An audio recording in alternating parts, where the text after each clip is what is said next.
C'est dans l'enceinte de la prestigieuse université de Kinshasa que s'est tenue l'ouverture de la première édition du Festival national des hommes de lettres, organisé par le Cercle des hommes de lettres. Cette rencontre est placée sous le thème Lettres, culture et jeunesse pour un Congo de paix. Objectif: partager le savoir et mettre en avant l'importance de la science dans l'avenir de la RDC. Raobank, partenaire de cet événement, représenté ici par Olivier Sambaye, s'est prononcé sur le rôle et la philosophie des institutions bancaires dans l'inclusion financière et l'autonomisation de la jeunesse congolaise. Aucune couche de la population ne doit être exclue du système financier établi dans un pays.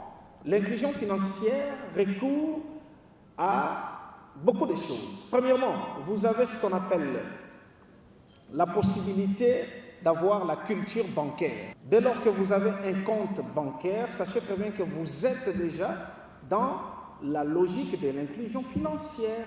Il faudrait alimenter ces comptes-là de temps en temps, de telle sorte que vous puissiez avoir la possibilité de bénéficier des services et des produits de la banque. Des projets innovants tels que WeAct, Ladies First ont été conçus ingénieusement par la Raobank afin d'accompagner la jeunesse vers un épanouissement financier et contribuer à la création de la classe moyenne, a affirmé le représentant de la banque. Pour éduquer financièrement, nous avons rappelé deux mots. Il y a l'épargne et l'investissement. Il y a le programme Ladies First qui accompagne les femmes entrepreneurs. Il y a le programme WeAct qui accompagne les jeunes. La Raobank est engagée au projet ESG, membre des UN Global Compact avec les objectifs de développement durable.